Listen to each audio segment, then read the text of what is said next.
मीरपुर नाम के शहर में तेजस अपनी पत्नी नीरू के साथ रहता था। पति पत्नी दोनों ही नौकरी करते थे। एक दिन तेजस गांव अपनी माँ के पास फोन करता है। हेलो, प्रणाम माँ। जीते रहो माँ, तुम दादी बनने वाली हो हैं? अरे वाह, ठीक है बेटा, मैं कल ही आती हूँ।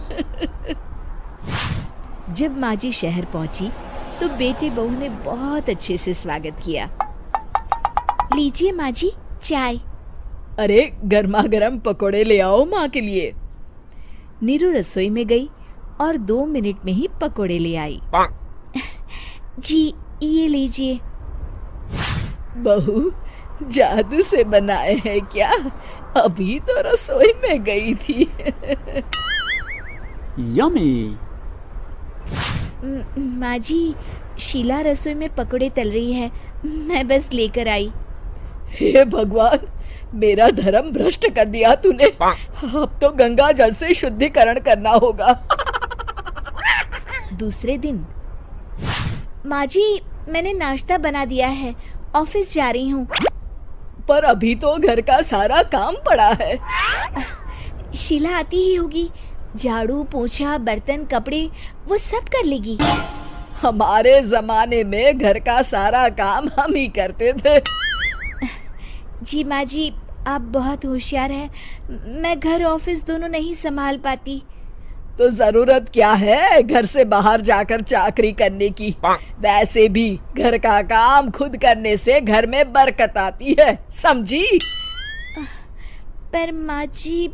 पर वर कुछ नहीं, इस महीने की पगार मिले फिर ऑफिस बंद। हाँ। रात को नीरू तेजस से कहती है, सुनिए जी, माँ जी बोल रही थी कि मैं नौकरी छोड़ दूं। वैसे ठीक ही तो है, अभी तुम्हें आराम की जरूरत है। फिर भी आराम कहाँ, शीला को छुड़ाने के लिए बोल रही थी। तो अब 24 घंटे में इतना काम तो कर ही सकती हो। पर जॉब पसंद है मुझे, घर पर मन नहीं लगेगा। अगले दिन जब दोनों ऑफिस के लिए निकल रहे थे, मेरी तो कोई कीमत ही नहीं है इस घर में। माँ जी, आजकल महंगाई बहुत है, रहन सहन भी बदल गया है, दोनों नौकरी करते हैं तभी ठीक रहता है। अच्छा, तू कहना क्या चाहती है? मेरा बेटा तुझे बिठा के खिला नहीं सकता?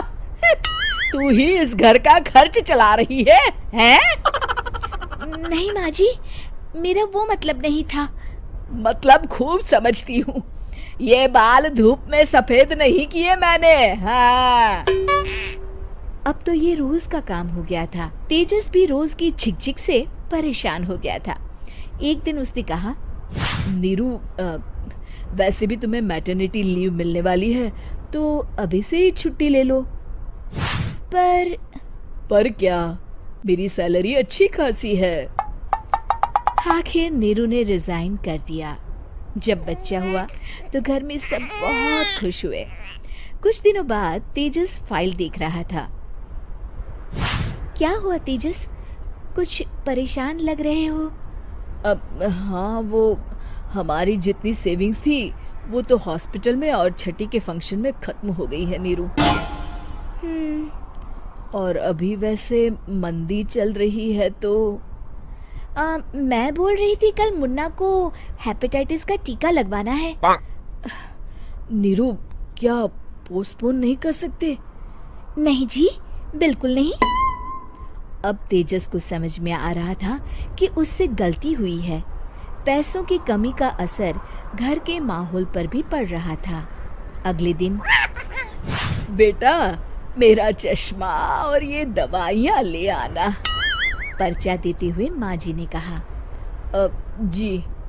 तेजस, मुन्ना के लिए दूध का डिब्बा और डायपर भी ले आना, और ये किराने के सामान की लिस्ट है, इसे भी लाना है। तेजस गुस्से में लिस्ट मरोड़कर फेंकता है और चिल्लाता है, पैसे क्या पेड़ पर उगते हैं? ये ले आना, वो ले आना। अरे पर ये जरूरत का सामान ही है। वो गुस्से में बिना कुछ कहे ऑफिस चला गया।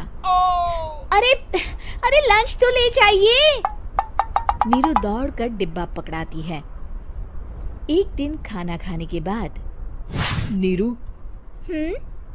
अब तो मुन्ना कुछ बड़ा हो गया, तो अब तुम वापस ज्वाइन कर लो ना जॉब। पर इस रिसेशन में जॉब मिलना बहुत मुश्किल है। ट्राई तो करो। फिर मुन्ना, माँ जी है ना, और एक फुल टाइम मेड भी लगा लेंगे। पर माँ जी, उन्हें तो पसंद नहीं। तभी माँ जी वहाँ आ जाती है और प्यार से नीरू के सर पर हाथ फेरते हुए बोलती है, अब मेरी समझ में आ गया बहू, पहले के और अब के समय में अंतर है। तुम काम शुरू करो, मुन्ना की जिम्मेदारी मेरी। मेरी प्यारी माँ जी। ये कहकर नीरू उनके गले लग गई। शिक्षा, परिवर्तन संसार का नियम है, हमें भी समय के साथ चलना चाहिए। उम्मीद है कि आपको हमारी ये कहानी पसंद आई होगी।